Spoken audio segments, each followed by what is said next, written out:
Sup Shredders, my name is Logan aka Spiderhands and welcome to an SP Reviews where today we have ourselves a track from an X named Big Sexy titled My Temporary Silence. And if we switch over to here, we have ourselves a track on the screen here. My understanding is that this is a tribute to Gary's son. So it's going to be an interesting song to listen through, Gary being the vocalist of this band, but we're going to listen through it from start to finish and we're going to hear what we think. Let's go.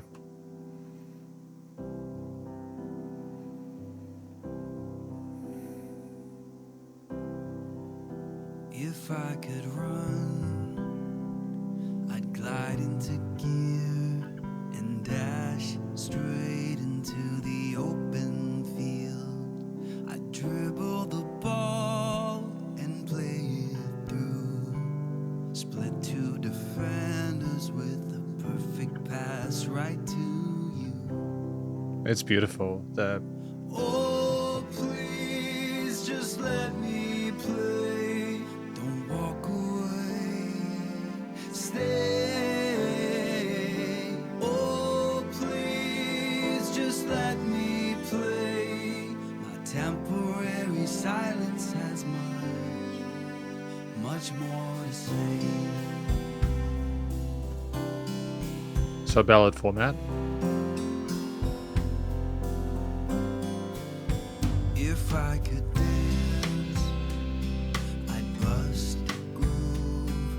slide in my shoes, my own moves. I'd take your hand, spin you in the air, bring you softly down into my arms like Fred Astaire. I'm trapped in this body, but not in my mind, looking for listeners that I cannot find. I cannot speak or even walk. Take me to the piano. I'll let you talk.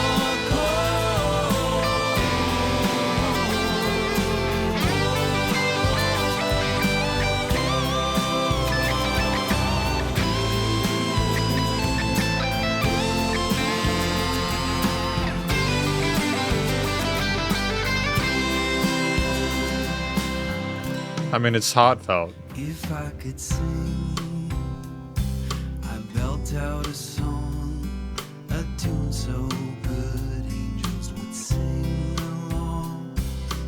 Up on the stage, just you and me, our voices are blending in a perfect symphony.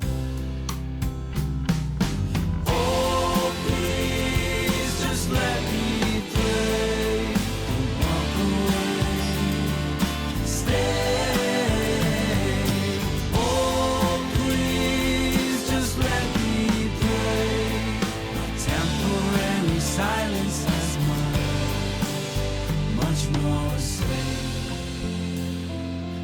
temporary silence has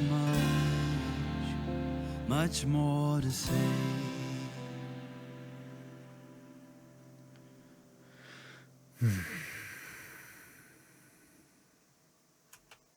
I mean, I feel like it's well written.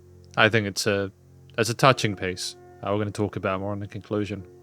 Because welcome to the conclusion of my review of this track from an X named Big Sexy titled My Temporary Silence. What do I think this is about? I think it's about Gary's son and the fact that they potentially they can't interact with life in the way that they want to. They're struggling to sort of like either, can't play games and stuff, and they can't really do what they want to with other people because they're limited maybe by the wheelchair as per the art there. And so they talk about wanting to come to the piano so they can express themselves, and you just get that feeling that really they're just trying to reach out and connect. And there's a sense of overall sadness to it. It's in a minor key there. It's a ballad. It's a kind sounding track. There's a lot of sincerity threaded throughout it. But you get the impression here that that's a difficult thing for Gary to sort of maybe talk about. It's a touching tribute, but it's a real thing.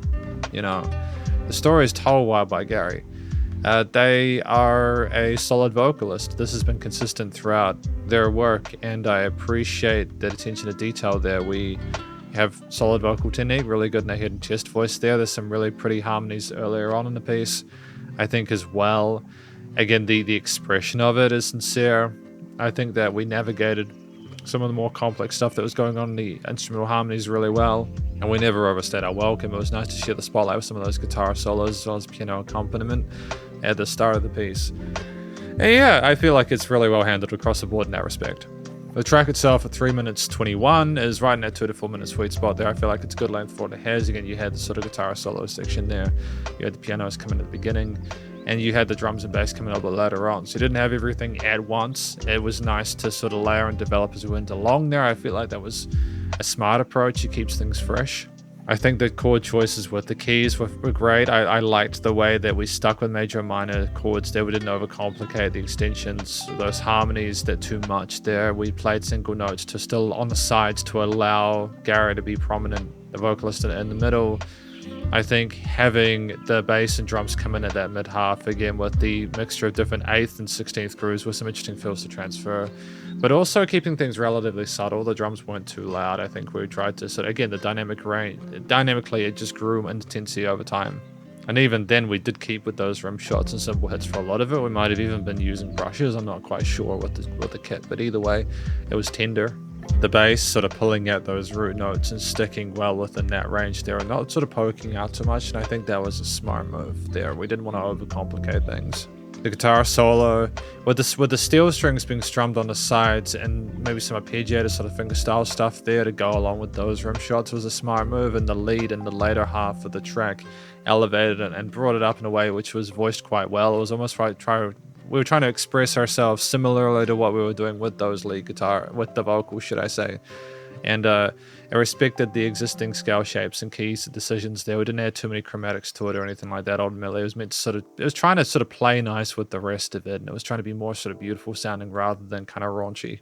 I think overall, we had some strings as well, if I'm not mistaken there, which added a sense of kind of emotional weight to it, as strings often do there. Those kind of held notes there, they're very tender sounding. And it's like, again, there's a sense of sadness to it, but there's a glow to it where there's also a kindness and the understanding of what we were trying to they were trying to reach out to people. There's that sort of awareness and appreciation of that. I think going to the end of the track with those more intense distorted guitar was sort of smart, because it adds a bit of extra oomph there, even if it's not getting too heavy. I don't think this track needed to get into sort of like deathcore or something like that by any means, but it's more just, even if you have a great sounding track with distinct sections and movements and sort of like adjustments to the bass lines and stuff like that, and you have all these different interesting individual elements, it just changing the tone of one of those things can make it seem a bit more, it can revitalize it in a sense, even though to be fair, there's enough there to keep you interested throughout with or without the distortion. Theme overall in that regard I think was smart. I mean, like, we didn't overcomplicate the harmonies there. We stuck with a minor key for a lot of it. But at the end, some of the chorus sections went to a major key, and it was very sort of chilled, and not a major key, but some major chords, and they were very sort of chilled and peaceful sounding, almost like we still loved them the same, even if they couldn't necessarily, like, again, it's very sort of like almost, how do I describe it? It's always difficult talking about someone else's relationship with their kid. It's a very personal thing to Gary, But I think that there is a kindness that is sort of embedded throughout this piece that is evident, and it's easy to hear. And even though you can hear that they want their son to be able to sort of, again, play the games and everything like that, they also appreciate them for who they are and love them just the same. I think even though we had that kind of classic rock balladist kind of guitar stuff going on there with the solo section and that kind of like more of the sort of like things, sort of the standards for the genre, they are done in ways where it was tactful and elevated rather than try to pay homage to the style itself. The studio recording, mixing and mastering, the production of it was tight. I think that we chose the correct instruments to go together within the mix, and it made the post-production a lot easier. Things were nicely niched within the frequency spectrum and stereo field. The music surrounded you in the headphones went with resonance. It was well crafted, and it sounded commercial grade. Dynamic range, nice and low without pumping.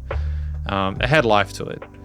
And it just, the different chapters throughout the piece that we went through, because of the development and growth of the piece, made it interesting to listen to from a composition perspective, where if it was too choked through the compression, it would have been sort of lifeless, and we didn't have that.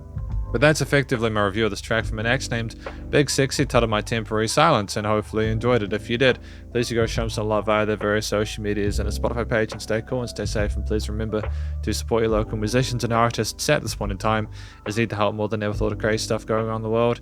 And as I think it's the first SP Reviews video that's going to be going out in 2025, hopefully you guys had a fantastic new year, and I'll catch you all in the next review. Spiderhands out.